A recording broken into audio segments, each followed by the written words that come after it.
स्वागत है आप सबका। दिन भर की तमाम बड़ी और अहम खबरों के साथ मैं हूं कवींद्र। शुरुआत हेडलाइन से। 3 तलाक, निकाह और हलाला पर सुप्रीम कोर्ट में सुनवाई शुरू। इस्लाम का हिस्सा होने या न होने पर विचार। बहुविवाह पर नहीं होगा फैसला। श्रीनगर में मुख्यमंत्री और राज्यपाल से मिले केंद्रीय गृह सचिव। तनाव घटाने के उपायों पर चर्चा। पाकिस्तानी फायरिंग में महिला की मौत, भारत का करारा जवाब। जस्टिस कर्णन की सुप्रीम कोर्ट में याचिका। अवमानना का दोषी ठहराने वाला आदेश रद्द करने की मांग। वकील ने कहा चेन्नई में है जज।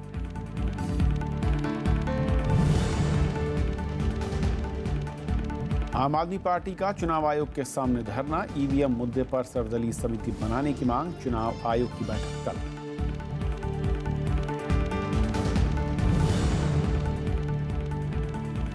नसीमुद्दीन सिद्दीकी के मायावती पर सनसनीखेज आरोप। 50 करोड़ रुपए मांगे जाने का दावा। कहा हार के बाद अल्पसंख्यकों पर छीटाकशी।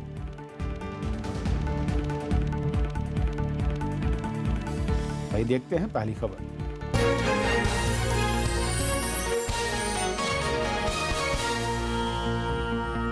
पाकिस्तान की ओर से जम्मू के नौशेरा सेक्टर में आज संघर्ष विराम उल्लंघन हुआ, जिसका भारतीय सेना ने मुंहतोड़ जवाब दिया। इसके बाद पाकिस्तान ने इस्लामाबाद में भारत के उच्चायुक्त जेपी सिंह को तलब किया।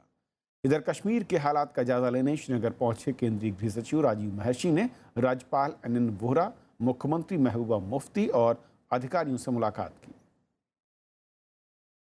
कश्मीर घाटी में बढ़ती आतंकी हिंसा और पत्थरबाजी की घटना के बीच केंद्रीय गृह सचिव राजीव महर्षि गुरुवार को श्रीनगर पहुंचे। उन्होंने सबसे पहले मुख्यमंत्री महबूबा मुफ्ती से मुलाकात की। इस दौरान कश्मीर के मौजूदा हालात पर चर्चा हुई। इसमें केंद्र की ओर से उठाए जा रहे कदमों और राज्य की जरूरतों पर बातचीत हुई। बाद में केंद्रीय गृह सचिव ने राज्यपाल एनएन वोहरा से मुलाकात की और राज्य की आंतरिक सुरक्षा पर बात की। केंद्रीय गृह सचिव ने पुलिस, खुफिया एजेंसियों और राज्य के अधिकारियों के साथ भी बैठक की। कश्मीर में पिछले महीने पुलवामा में सुरक्षा बलों की सख्ती के विरोध में छात्रों का प्रदर्शन थम नहीं रहा है। गुरुवार को अनंतनाग और बारामूला जिले में आंदोलन कर रहे छात्रों और सुरक्षा बलों के बीच झड़प हुई। प्रदर्शनकारियों ने सुरक्षा बलों पर पत्थरबाजी की। श्रीनगर लोकसभा चुनाव के दौरान हिंसा के बाद से कश्मीर घाटी में हालात बिगड़ गए। There's a problem for all of us, and I think to solve this, we need the good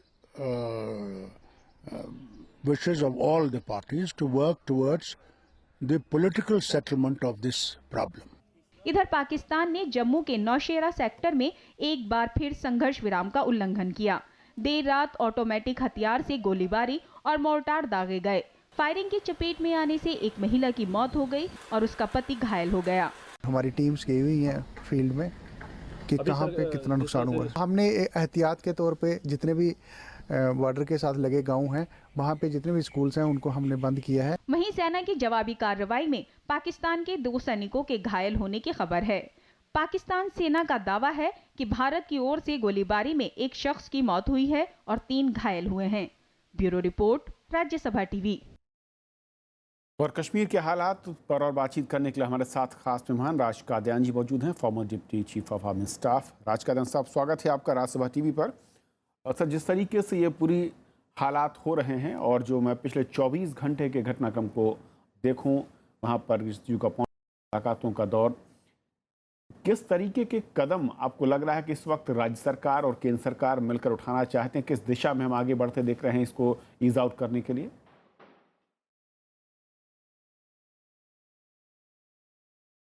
देखिए, कश्मीर की समस्या 2 किस्म की है।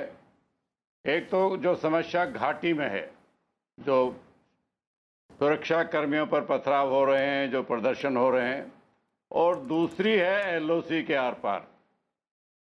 ये दोनों में पाकिस्तान का बहुत बड़ा दखल है। अगर एलओसी क्वाइट रहती है तो पाकिस्तान के हक में है। भारत अभी तक उल्लंघन नहीं करता है सीज फायर का, लेकिन जवाब जरूर देता है। ये स्थिति पाकिस्तान को सूट करती है क्योंकि उसकी आर्मी फिर फ्री रहती है घाटी में दखल अंदाजी करने के लिए। मैं समझता हूं कि जो हरकतें उन्होंने एलओसी पर करी हैं, कुछ दिन पहले हमारे 2 वीर सैनिकों के सर काटे थे, हमें एलओसी पर एक्टिव रहना चाहिए। ये ज़रूरी नहीं है कि पहले पाकिस्तान पहल करे, उल्लंघन करे, हम उसका जवाब दें। अभी हमको सवाल भी उठाने चाहिए, पाकिस्तान को जवाब देने की स्थिति में होना चाहिए। जी। अब रही घाटी की स्थिति, वहाँ गड़बड़ है, इसमें कोई डिनाई नहीं करता है, और इसका अल्टीमेट सोल्यूशन ऐसे समस्याओं के टेबल पर बैठ के किया जाता है। लेकिन आज के दिन सरकार अगर बात भी करना चाहे, सरकार ने बात करने से मना कभी नहीं किया जहाँ तक मैं जानता हूँ, लेकिन बात किससे करें? बात उन्हीं से करें, पहली बात जो भारत के तिरंगे के नीचे बैठने के लिए राजी हैं, जो भारत के संविधान के लिए के अंदर रह के बातचीत करना चाहते हैं। अगर उनकी भाषा ये है कि हिंदुस्तान कश्मीर से बात करे, तो कश्मीर को कहीं ना कहीं हिंदुस्तान से अलग मानते हैं, वो फिर नॉन स्टार्टर है। दूसरा, बात जब भी हो सकती है जब डायलॉग का वातावरण हो, ये हिंसा बंद हो, पथराव बंद हो, थोड़ा शांत माहौल हो, तो बैठ के बात की जाए। और तीसरा, बात जब होगी उन लोगों से होगी जो अपनी जुबान बोलते हैं, पाकिस्तान की जुबान नहीं बोलते हैं। जी। अभी जो हरकतें हो रही हैं उससे लगता है कि पाकिस्तान, ये जो घाटी का मूवमेंट है, इतना वाइड स्प्रेड नहीं है, इतना पॉपुलर नहीं है जो कुछ हमारे पैनलिस्ट आके बोलते हैं चैनल पे। कुछ तो इसको सिविल वॉर बोलते हैं, कुछ इसको म्यूटनी भी बोलते हैं। जी कादियान साहब, लेकिन जो हरकतें उन्होंने की हैं, जी, खासकर जो पिछले परसों की रात को जो उन्होंने एक युवा लेफ्टिनेंट उमर फयाज अहमद, जो कि मेरी रेजिमेंट के थे, वो हमारे बेटे की तरह थे, उनकी एक कायरता से, बर्बरता से जो हत्या की है, जो एक हैवानियत का नमूना है। बात हम कश्मीरियत और इंसानियत की करते हैं, लेकिन जिस तरीके से कादियान साहब हैवानों की तरह हैं, हालात हैं, क्या उसका पूरा फायदा पाकिस्तान एलओसी पर उठा रहा है? और बार बार इस तरीके की घटनाएं सामने आ रही हैं। हालांकि सर्जिकल स्ट्राइक के बाद इस तरीके की उम्मीद बन रही थी कि शायद अब इस तरह की घटनाएं सीमा पर रुकेंगी, लेकिन उसका भी इम्पैक्ट खत्म होता दिख रहा है।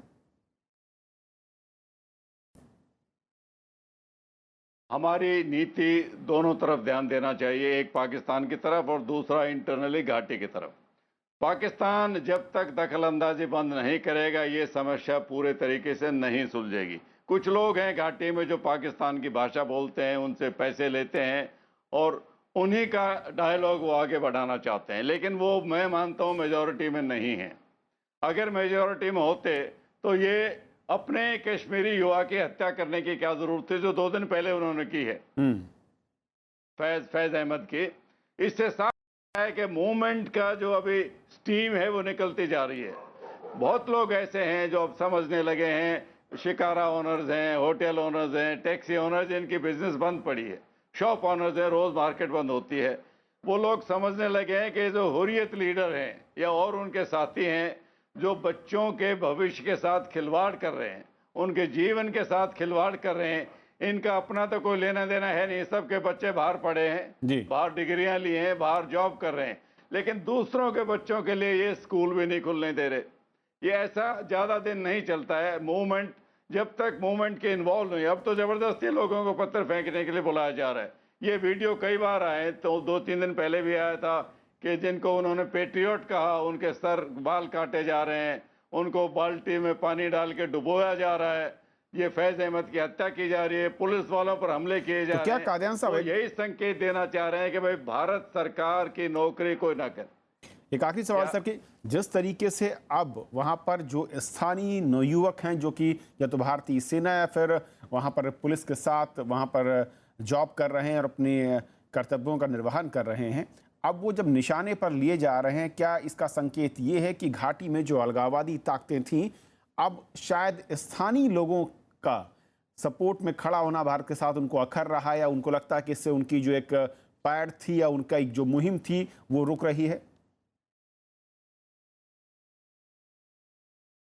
मेरा बिल्कुल यही मानना है कि अगर वो आइडियोलॉजिकली इनके साथ होते तो हत्याएं करने की जरूरत नहीं है। ये तो बाकायदा गन पीछे लगा के उनको पत्थर फेंकने के लिए लाया जा रहा है। युवक ने 2 दिन पहले आपके किसी चैनल ने दिखाया था, उसने साफ कहा कि वो घर में आते हैं, कहते हैं आपके 4 बेटे हैं, कल 2 को पत्थर फेंकने के लिए आना है। अगर नहीं आते हैं तो फैमिली को थ्रेट करते हैं। तो ये मूवमेंट ऐसे ज्यादा दिन नहीं चलेंगे, लोग इनके खिलाफ खड़े हो जाएंगे किसी दिन। कब तक वो अपने बच्चों का भविष्य बर्बाद होते हुए देखेंगे? जी। अगर आप पुलिस की भर्ती देखो जो आज भी हुई है, हजारों लड़के वहां भर्ती, बड़ी संख्या में लोग वहां पर पहुंच रहे हैं। आर्मी की भर्ती में हजारों लाइनअप हो जाते हैं जी। वो सेंटिमेंट है वैली में। ये जो पथराव का सेंटिमेंट वाइड स्प्रेड नहीं है। बहुत शुक्रिया कादयान साहब इस पूरे मसले पर हमारे साथ जुड़ने के लिए आपका। ये थी पहली खबर, छोटा सा ब्रेक, और ब्रेक के उस पार कुछ और खबरें।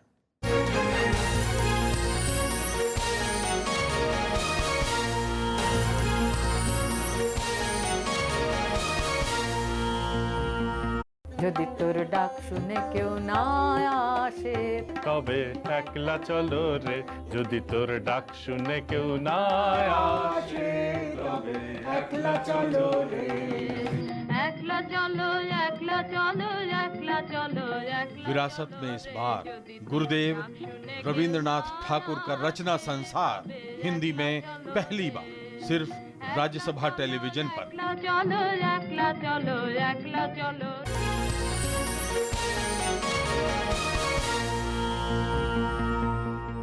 3 तलाक पर आज से सुनवाई शुरू होते हुए सुप्रीम कोर्ट ने साफ कर दिया कि इस मामले में केवल मानवाधिकार और कानूनी पहलू पर ही विचार किया जाएगा। बहुविवाह पर सुनवाई नहीं होगी। मामले में अमिकस क्यूरी सलमान खुर्शीद ने कोर्ट में कहा कि ट्रिपल तलाक कोई मुद्दा ही नहीं है, क्योंकि पति और पत्नी के बीच बिना सुलह की कोशिशों के तलाक को पूरा ही नहीं माना जाएगा। सुप्रीम कोर्ट में 3 तलाक के मुद्दे पर गुरुवार से बहस शुरू हो गई है। कोर्ट ने साफ किया है कि पहले ये तय किया जाएगा कि ये मामला मौलिक अधिकार का है या धर्म का। सुप्रीम कोर्ट ने कहा है कि अगर 3 तलाक धर्म का मामला हुआ तो इसमें दखल नहीं देगी। वहीं सरकार पहले ही साफ कर चुकी है कि 3 तलाक का मामला महिला के न्याय, सम्मान और समानता का है। 3 तलाक की हर पीड़ित महिला के साथ मजबूती से खड़ी है। 3 तलाक का विषय न धर्म का है, न पूजा पद्धति का है, न किसी समुदाय का है। 3 तलाक का विषय है नारी न्याय, नारी गरिमा, नारी समानता। इस मामले पर सुनवाई लगातार 10 दिन तक चलेगी। सुनवाई में पहले 3 दिन चुनौती देने वालों को मौका मिलेगा, फिर 3 दिन डिफेंस वालों को मिलेंगे। सुप्रीम कोर्ट उन देशों के कानून को भी देखेगा जहां 3 तलाक को रोका गया है। उनको आर्टिकल 14, 15, 21 पर टेस्ट नहीं किया जा सकता है, तो अगर ये व्यू लेते हैं तो उसके बाद जाहिर है उनको फिर टेस्ट ट्रिपल तलाक भी पार्ट ऑफ पर्सनल लॉ है, तो उसको आर्टिकल 14 पर टेस्ट करने का क्या सवाल पैदा होता है। तो हमें तो पूरी उम्मीद है कि सुप्रीम कोर्ट अपने पुराने व्यू को उसी पर कायम रहेगा। मुस्लिम महिलाओं की ओर से दायर याचिका में मुस्लिम समुदाय में जारी 3 तलाक प्रथा को चुनौती देते हुए उसे असंवैधानिक बताया गया है। हमारी डिमांड बस यही है कि कोडिफिकेशन हो जाना चाहिए, और जो ये मौलवी मौलाना अपनी राजनीति कर रहे हैं, अपने दारुल कज़ा चला रहे हैं और अपने फैमिली लॉज जो हैं वो जबरदस्ती इन्होंने लोगों पर थोप रखे हैं। ये कोर्ट में जाने से लोगों को रोकते हैं और नेशन की मेन स्ट्रीम में लोगों को आने से रोकते हैं, तो वो सब चीजों का एंड हो जाना चाहिए। कोर्ट ने पिछली सुनवाई में जोर देते हुए कहा था कि ये मामला बहुत गंभीर है और इसे टाला नहीं जा सकता। कोर्ट ने पहले ही साफ कर दिया था कि इस सुनवाई में यूनिफॉर्म सिविल कोड पर कोई चर्चा नहीं की जाएगी। Bureau report, Rajya Sabha TV. प्रधानमंत्री नरेंद्र मोदी 2 दिन की श्रीलंका यात्रा पर आज कोलंबो पहुंचे। हवाई अड्डे पर श्रीलंका के प्रधानमंत्री रानिल विक्रमसिंघे ने उनका स्वागत किया। प्रधानमंत्री ने कोलंबो में गंगार माया मंदिर का दौरा किया। उन्होंने अपनी यात्रा के दोनों देशों के बीच मजबूत रिश्ते का प्रतीक बताया। 2 साल में प्रधानमंत्री का श्रीलंका का ये दूसरा दौरा है। उन्होंने कहा कि इससे दोनों देशों के बीच द्विपक्षीय संबंधों को मजबूती मिलेगी। प्रधानमंत्री 12 मई को कोलंबो में अंतर्राष्ट्रीय वेसाक दिवस समारोह में हिस्सा लेंगे और बौद्ध धर्म गुरुओं, बुद्धिजीवियों और धर्मशास्त्रियों से बातचीत करेंगे। कार्यक्रम में श्रीलंका के राष्ट्रपति मैत्रीपाला सिरिसेना और प्रधानमंत्री रानिल विक्रमसिंघे भी मौजूद थे।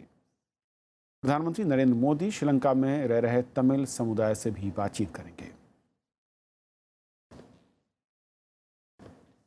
बीएसपी से निकाले गए नसीमुद्दीन सिद्दीकी ने आज पार्टी प्रमुख मायावती पर कई आरोप लगाए। नसीमुद्दीन ने कहा कि मायावती अल्पसंख्यकों के बारे में अच्छी राय नहीं रखती हैं। उन्होंने कहा कि मायावती अपने मुकाबले में पार्टी में किसी को खड़ा नहीं होने देना चाहती। वो किसी और दलित को मुख्यमंत्री बनते नहीं देख सकती। नसीमुद्दीन ने आरोप लगाया कि मायावती ने पार्टी के लिए उनसे पैसे की मांग भी की। आपने जो कहा मैंने जी बहन जी के अलावा कुछ कहा ही नहीं। बताइए, बोले 50 करोड़ रुपए की पार्टी को जरूरत है। मैंने कहा बहन जी मैं कहां से लाऊं, मेरे पास तो नहीं है। बोले अपनी प्रॉपर्टी बेच दो। और नसीमुद्दीन सिद्दीकी के जवाब, जो तमाम सवाल उनका जवाब दे रही हैं मायावती इस वक्त लखनऊ में एक प्रेस कॉन्फ्रेंस के जरिए। लेकिन जिनको आपने इधर हमारे ऊपर बैठाया हुआ है, तो इनको यदि आप पार्टी से अलग नहीं करेंगे तो पार्टी आगे बढ़ने की बजाय पीछे चली जाएगी। लोग बीएसपी की विचारधारा से जुड़े, मूवमेंट से जुड़े, आपके नेतृत्व से जुड़े हैं, लेकिन जिस तरीके की इनकी कार्यशैली है तो उससे पार्टी आगे बढ़ने की बजाय पीछे चली जाएगी।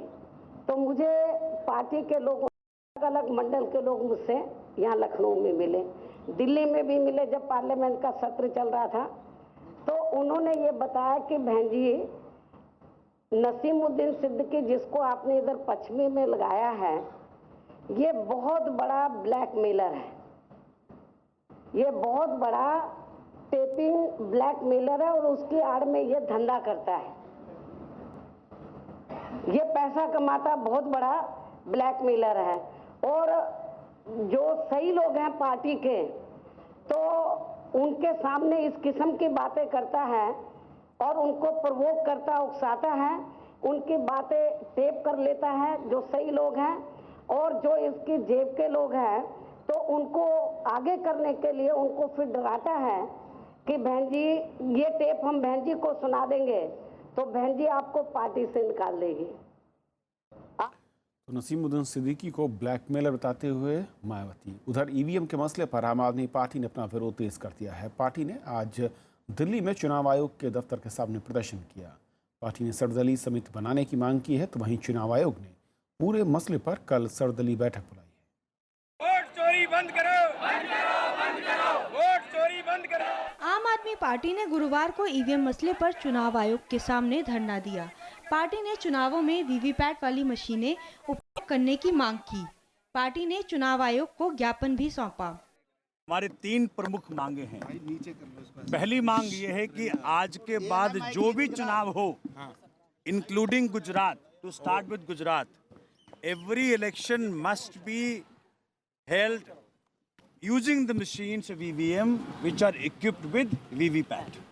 पार्टी विधायक सौरभ भारद्वाज ने ईवीएम की जांच कर ये बताने का दावा भी किया कि किस व्यक्ति ने किस पार्टी को वोट दिया है। उन्होंने इस मसले पर सर्वदलीय समिति बनाने की मांग की। इलेक्शन कमीशन की देखरेख के अंदर आप एक कमेटी बना दीजिए, उस कमेटी के अंदर आप सभी पॉलिटिकल पार्टीज के एक रिप्रेजेंटेटिव को डाल दीजिए, उसके अंदर इलेक्शन कमीशन के भी रिप्रेजेंटेटिव्स को डाल दीजिए। हमारी टेक्निकल टीम की हमारे टेक्निकल एक्सपर्ट्स की एक टीम उस कमेटी को ये दिखा देगी, ये साबित कर देगी कि कैसे पिछले चुनाव के अंदर ईवीएम के अंदर धांधली हुई। चुनाव आयोग ने ईवीएम से जुड़े संदेह को खत्म करने के लिए शुक्रवार को सर्वदलीय बैठक बुलाई है। इसमें राजनीतिक दल अपने तकनीकी विशेषज्ञों को भी ला सकते हैं। अनु दीवान, राज्यसभा टीवी। दिल्ली के पूर्व मंत्री कपिल मिश्रा ने आज 400 करोड़ रुपए के टैंकर घोटाले में बयान दर्ज कराया। मिश्रा दोपहर 12 बजे भ्रष्टाचार निरोधक ब्यूरो के कार्यालय पहुंचे। वो करीब 1.5 घंटे तक वहां रहे। उन्होंने आरोप लगाया कि मुख्यमंत्री अरविंद केजरीवाल ने जांच को प्रभावित करने की कोशिश की। ये मामला शीला दीक्षित सरकार के वक्त का है। मिश्रा ने कहा कि उन्होंने सभी जानकारी भ्रष्टाचार निरोधक ब्यूरो को दी है। मिश्रा फिलहाल अनशन पर हैं। वो अरविंद केजरीवाल और आम आदमी पार्टी के दूसरे नेताओं के विदेश दौरों की जानकारी को सार्वजनिक करने की मांग कर रहे हैं। कोलकाता हाई कोर्ट के जस्टिस CS कर्नन ने आज सुप्रीम कोर्ट में याचिका दायर की। उन्होंने अवमानना का दोषी ठहराने वाला आदेश वापस लेने की मांग की है। कोर्ट ने उन्हें 6 महीने की सजा सुनाई है।